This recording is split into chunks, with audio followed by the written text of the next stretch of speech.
All right. My name is Mackenzie Stewin. Been battling a cold the last couple of days, so if the voice doesn't sound great, that should explain that. And I've drank some NyQuil, so I'll probably not be as entertaining as you have been in your videos for us. So sorry about that. But the passage I've chosen is Literary Studies by Quintilian from his book Institutes of the Oratory. It was written around 95 CE, which was likely during the rule of Domitian or possibly Nerva. Um, to be honest, contextually, it's kind of just a normal time in Roman history. There was some conflicts. Domitian got assassinated, pretty run-of-the-mill stuff. Um, Nerva took over, and after they passed away, it actually was a very stable time in terms of emperors for Rome. All the leaders lasted close to 20 years, which is actually something somewhat abnormal.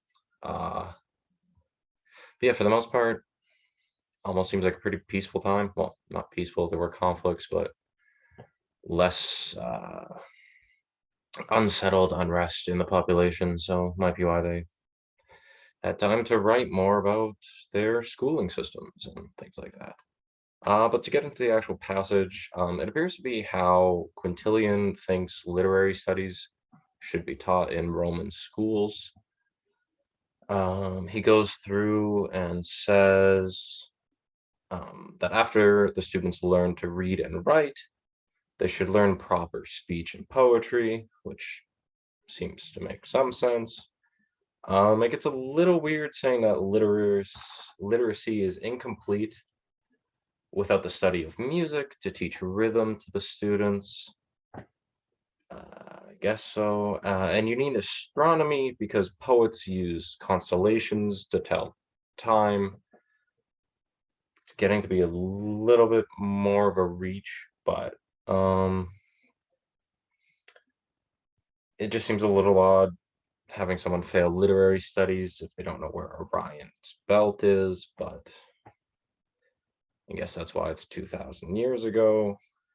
And he goes on to say, for these reasons, those who criticize deserve less consideration in terms of criticize this structure of schooling. He's more or less painting a picture that all of the different schools of literacy, this including astronomy, poetry, are kind of like a structure, and that if you pull one out, the foundation crumbles. I understand why there was criticism to this structure, but there's some sense to it.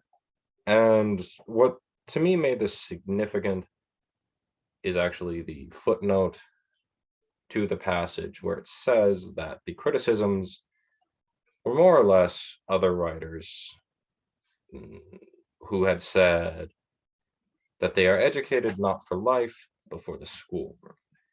This really caught my eye because it's something that we still hear as an argument today, that people are being educated for school, for essentially high school prepares you for university and university prepares you for your job. But my sister graduated from law school and didn't know how to do her taxes.